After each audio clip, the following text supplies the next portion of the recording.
me that on the air? I'm so sorry. Because I don't know the answer. Only because there's a couple of GLers that had reached out via email. That's the only reason why I asked. Yeah, I'll check. A guy named Charlie Rybak, who is the brother of former mayor R.T. Rybak. Son. Oh, I'm sorry, the son. I'm sorry. He's R.T.'s son. He's with a newspaper called Southwest Voices, with which I am not familiar, but Kenny is. I think this came along after a newspaper called Southwest Journal, which I think shut down, which was run by a communist. Well, it's a neighborhood newspaper for Southwest Minneapolis neighborhoods. Yeah. And Charlie had a piece in yesterday's Star Tribune called "There's Something Rotten in Minneapolis Politics." And it's a very long piece, and I thought it was well done. And we tried to reach him. I have a tip for a guy who's running a newspaper. You ought to be easier to reach. Or at least your newspaper should be. Especially when you're It's a newspaper. Somebody should be there to answer the phone. So we emailed him and called, and we haven't gotten a response. But, Kenny, you underlined some things, correctly? The one, what I found ironic about this is there is not one mention of any kind of conservative thought whatsoever. This is an argument between Democrats and PAC. And PACs that are behind the mayor, and then PACs that are behind the city council. And what I took from this, and Charlie strikes me as someone who would know. Charlie had given the family relationship and probably immersed in some liberal politics. I don't think I'm out on a limb with that one. But what I took from this is Charlie is laying it out for the voters of Minneapolis, exactly what's going on in Minneapolis.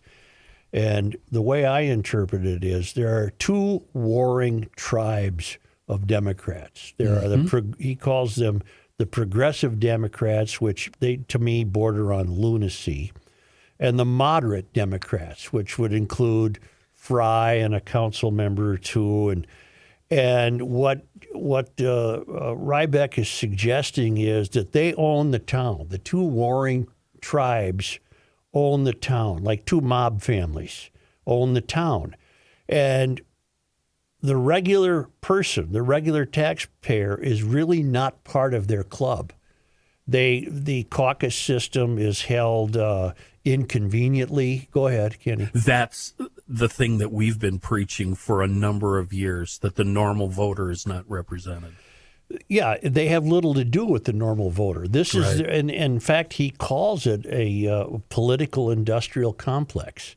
This is a career for these two tribes, and they have nothing to do with the city of Minneapolis. And it's virtually impossible to crack their borders because they hold caucuses on beautiful spring Saturday afternoons, and they are willing to stay there till 11 o'clock at night. And you know, the average citizen, the average taxpayer might have a family and kids going to a T-ball game, and they really can't break away for the kinds of time frameworks these caucuses set up.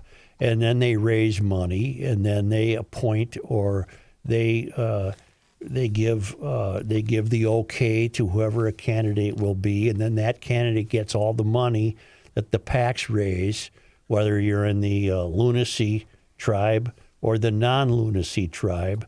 And you should all read this if you live in Minneapolis, because it has nothing to. They're running on the third rail completely. They are above and beyond the guy out on his lawn on Saturday morning cutting his grass. He's just a useful idiot who pays taxes that employs these people. Now, what Rybak is advocating is that we're coming into an election cycle. And I think, to his credit, even though he's in one of those two tribes, I don't know which one, even though he's in the tribal system, he's pointing out how wrong it is. He's pointing out how dreadfully unfair it is to the average citizen in Minneapolis. And what he is suggesting, you have an upcoming election cycle, and he's saying you've got to ask tough questions. You got to reject simple answers. Don't cater to the demagogues in either tribe. And I think his counsel is very wise and overdue. But after he gets done writing this and you read it, There's not a chance in hell this will ever be dented. No, not a chance in hell. Like you said, he says they need you, the voter, right now more than anything. But then he spells out what it takes to participate with these caucuses. Read that for us. And he pretty much admits, I couldn't go because I can't sit there on a weeknight until 11 p.m. and then spend all day Saturday waiting to vote, at 5 in the afternoon. And he's one of the tribal members. Yeah. And he's singling out Minneapolis like this is the only place that this happens. Isn't this happening in every major city in the country? I'm afraid this is what has happened to the countries the closer you get to the tallest buildings. The cities. And that is why Trump got elected. This is why this is happening in the cities closest to the country's tallest buildings. The politics have been turned over to activists by default. Yep. This is what they do for a living. This has nothing to do with service. This has nothing to do with ensuring a lively, prosperous city for all people. This is them taking care of their own. And we're seeing it. We're seeing Robin Wansley and Cesar Chavez trying to get added to the ordinance protections for criminals and overweight people and everything else that has nothing to do with how a city should be run. And we're turning over these billions of dollars in budgets to these two tribes. And it's just a matter of which tribe wins. Right now you got split tribes. You got a lunacy tribe in the city council, and you got the moderate tribe in the mayor's office. But it's the lunacy tribe here. You only have one tribe, but that's even being split minutely. Okay, one tribe has been split into progressives and and moderates, according to this guy, and he knows a hell of a lot more about it than I do. And moderates are not the moderates of yesteryear. These are far left. Moderates are far left of the old Democrats. Oh, good Lord. Here's the paragraph. See, the moderates just aren't officially insane yet. Tell me what's wrong with this paragraph. It's a little bit of advice. This election cycle, I encourage you to ask hard questions and reject simple answers. Don't cater to the demagogues or people that want to exploit your fear to achieve their favored political outcomes. When the mailers hit your mailbox and the ads hit your social media feed, remember that you're not getting the full story. Dig deeper. What's the problem there? And where do you dig? Right. Where do you dig? But that is advice for everybody on both sides of the political aisle with every single news story you read, not just mailers and ads. In Minneapolis politics, because I think this fellow has laid it out very clearly what's going on. Yeah. In Minneapolis politics, there is not any room whatsoever for a GLer. Oh, God, no. No. I'm not even using the word conservative or Republican. Right. There is not a square inch of room in a caucus situation, in anything, in raising money. The left has the city so sewn up. How sewn up is it? They run it, they own it, they'll continue to control it. To the likes where a guy like Pat Garofalo would be viewed as what? Attila the Hun. Correct.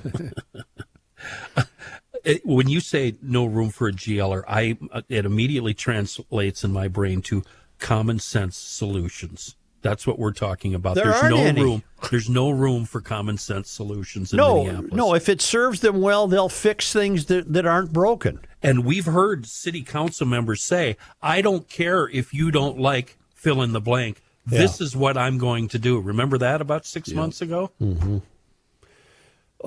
We've all known this in our own primitive ways.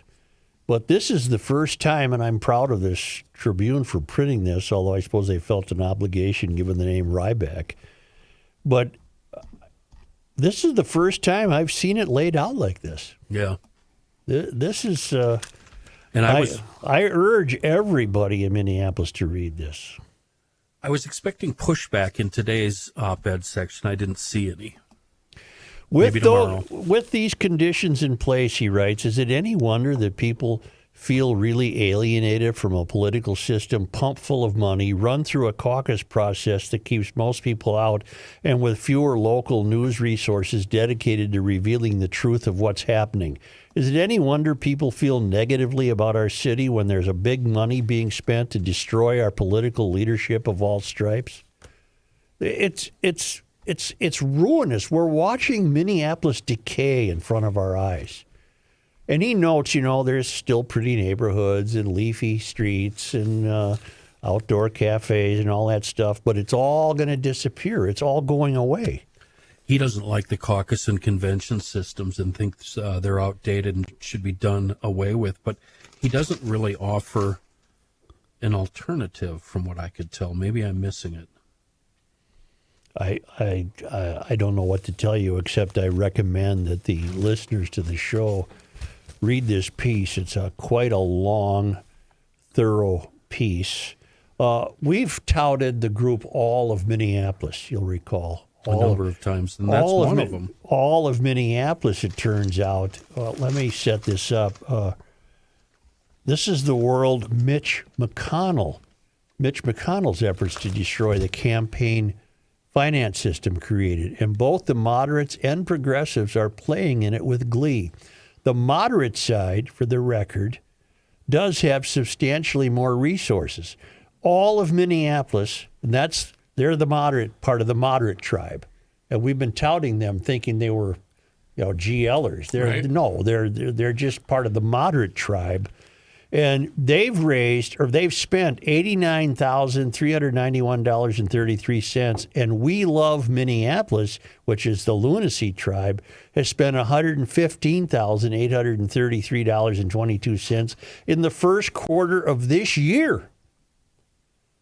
No, I'm sorry, the We Love Minneapolis and all of Minneapolis, they've spent that on moderate candidates in the first quarter of this year, while Minneapolis for the Many, that's the lunacy tribe, has spent $78,419.04 on behalf of progressive candidates. They haven't filed a report yet this year. Yeah. It kind of explains why all of Minneapolis does not return our calls. I guess they must think we're just, right-wing lunatics. Yeah, we're not players in their game. Yep. And then he continues, there is a cynical voice that I can already hear responding to this piece saying, well, this is just how it always is, but it's really not. The magnitude of these PACs is something we've never seen before. It's not lost on me that millions of dollars will be spent on the city elections this year, while the entire budget for Minneapolis Voices, the one media organization that publishes interviews with all 5 major mayoral candidates before the caucuses, has an annual budget of close to $150,000. What have we become? Mm-hmm. Do we have a city where you can only get elected mayor if you raise $1 million for a campaign and create a secretive PAC on the side? Yes. It's grotesque and ripe for corruption. This soft corruption creates a permission structure that enables more scandals, more scandalous behavior. Speaking of which, as a symbol of how far our standards have slipped, take a look at the city council. One council member has been directly implicated in the Feeding Our Future scandal, where funds intended for kids' lunches were stolen. His wife's nonprofit was shut down after an investigation into their involvement, and the council member himself ran a nonprofit that was implicated in fraud perpetrated with one of the mayor's aides. To my knowledge, not a single politician or candidate in Minneapolis has called for him to step down or even indicated that he shouldn't run. I'll conclude with this paragraph. Our ethical standards have slipped. But that's what happens when everyone's hands are dirty. Here's the dreadful outcome. Here's the dreadful outcome. Because I don't doubt a word this kid has written. What's happening is the lower standards of ethics are seeping into every step of the government. So it will come to pass where it will not be expected that a corrupt city council member would be asked to not run again because the people above him have been just as unethical in various ways of life. So you have a real tainted what he calls a real tainted political industrial complex, that this is the way it's going to operate. And the longer it operates this way, the more unlikely it will be to have food fraudsters, for example, in the city council. Remember how fun it was when Chicago